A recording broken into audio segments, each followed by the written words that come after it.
Hi guys, and welcome back to Chemistry 1032 instructional videos. I am your professor, Dr. Russell Betts, and I'll be guiding you through Chapter 4, Introduction to Organic Compounds. So here we go. Organic compounds contain carbon and hydrogen atoms, but they can also contain oxygen, sulfur, phosphorus, and other atoms. But they have to have carbon, and they have to have hydrogen. Carbon for the most part, but pretty much always you see carbon and hydrogen coming together. So this molecule will be organic and this molecule is organic because they both have carbon and hydrogen. These molecules down here, water and sodium chloride, are inorganic or not organic because they do not contain carbon and hydrogen. Pretty simple, right? 4.1. Now we're going to talk about drawing organic compounds. Organic compounds are kind of unique in that we always draw them. We just draw stuff. Organic chemists like to draw. We're not great artists, all of us, but we all like to draw. That's what the science is. So we have these things called condensed structural formulas, and these show all the atoms in a molecule, but use as few bonds as possible. Lone pairs may or may not be shown. Usually they're not, but sometimes they are. The molecular formula shows only the number of atoms in the molecule. And the Lewis structure shows complete connectivity, all atoms, all bonds. So what we're seeing here is there's a few different ways of drawing molecules. Let me draw the first way, and it's called the Lewis structure, also known as an expanded structural formula. So here we go. Just going to draw in all the hydrogens here. This is a Lewis structure, otherwise known as an expanded structural formula. And basically in the Lewis structure, what you see is all the bonds, all the atoms are shown. It's a way of representing an organic molecule. This molecule has 3 carbons and 8 hydrogens. This is the molecular formula. So here we have the Lewis structure.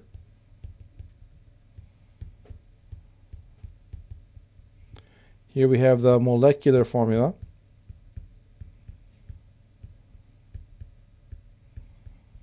And now we're going to show a condensed structural formula.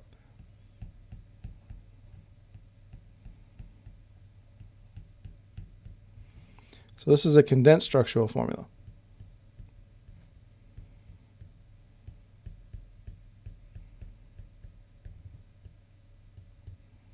All right, let me do a little better than that for you guys.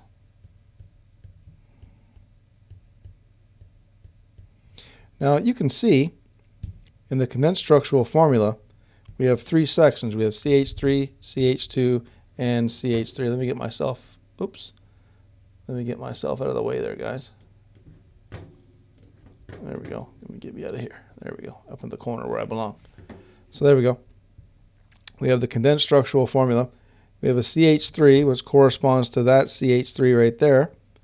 We have a CH2, which corresponds to that CH2 right there.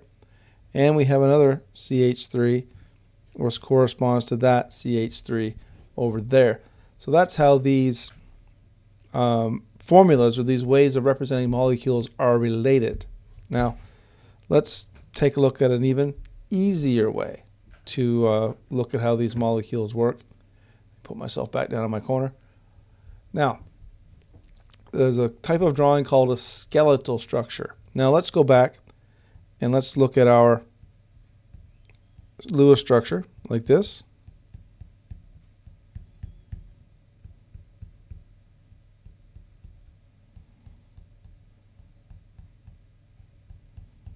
There we go. That's a Lewis structure. Now, in a skeletal formula, you only show bonds, okay? You only show bonds. And now this is a way of representing a molecule where it's very simplistic. Now, let me just draw this molecule as its skeletal formula, like that. Now that, believe it or not, is equivalent to that. They're the same. They're absolutely the same thing. Let's look at how that works. Wherever a line terminates, such as right there and right there, there's a carbon atom assumed to be there. Now I'm drawing it in. But just to show you where they are, okay? So there's a carbon there, and there has to be a carbon here. Wherever lines terminate, that's a carbon. Wherever two or more lines come together, that is also a carbon. There we go. So there's a carbon there. Now remember, carbon must have an octet.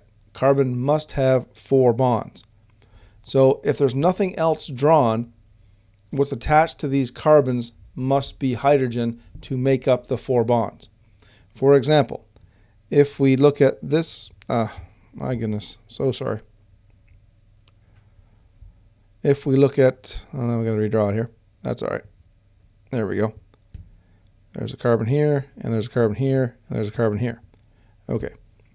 Now looking at this structure here, this carbon right there only has 1 bond, this red one to the left of it. Okay? So therefore it must have 3 hydrogens. Why 3? Because each carbon has to have 4 bonds. If nothing else is drawn, it has to be bonds to hydrogen. This one must have 2. Now, if you look at this carbon here in the center and count the bonds around it, you'll see it has 4. 2 to hydrogen and 2 to carbon. And the last hydrogen here on the left has to have 4 bonds, and there's nothing else drawn, so they have to be to hydrogen. Okay? And that's how a skeletal formula works. So this is C3H8. If I drew that, that's C4H10. And one more example. Oops, draw that again. That's going to be C5H12, just to make sure. All right? And that's how you do it. That's how those skeletal formulas are drawn. Now, I'm going to tell you the truth. Most organic chemists prefer skeletal formulas. Why? They're so easy to draw. And I think all of you will agree, this molecule is quite busy. There's a lot going on. These examples over here are actually pretty nice in that there's not a lot going on. So it's quite easy to see the forest through the trees, as they say. All right, so the condensed structural formula.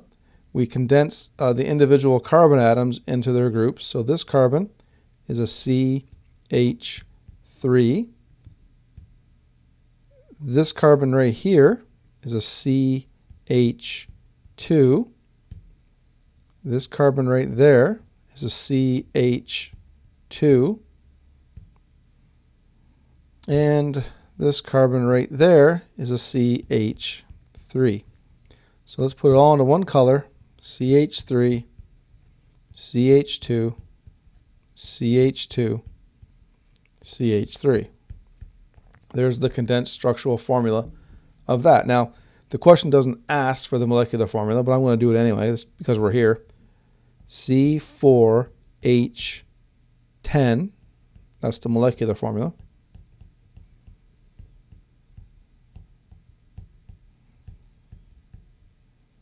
All right. Now, the skeletal formula, we all know that the skeleton formula, it doesn't show the carbon and the hydrogens, right? So if I were to stop there, that's only 3 carbons, right? 1, 2, 3. So I have to do one more, and there's my 4th carbon. All right, now the numbers don't really belong there. The full final answer would be that, but I use the numbers to kind of help me draw them. Remember, you don't draw the hydrogens in a skeletal formula. You try. Pause the video, give it a go, and then come on back and say hi. It's only asking for the condensed in the skeletal formula. You don't have to do the molecular. I'm not going to do it on in the answer, but if you want to try it, go ahead. All right, pause the video, give it a try. All right, guys, welcome back. Let's do this one together. This one here, CH3. This carbon right here, CH2. This one right here is a CH2. This carbon right there, CH2. And this one is a CH3. Let's do it all in one color so it doesn't look so artistic. CH2, CH2, CH2, and finally a CH3. And that's the condensed structural formula of that molecule. 1, 2, 3. So that's going to be 4. And that's going to be 5. So 1, 2, 3, 4, 5, it would look something like this. Sorry. There we go. Something like that. There's the skeletal formula of this molecule. Now, if you didn't get that right or you had trouble doing it, go back and repeat it. Just do it again. I'm sure you'll do better the second time around. It's really not hard, but you have to understand it because most of the time I'm going to be drawing in skeletal formulas, so you have to understand what they mean. Okay?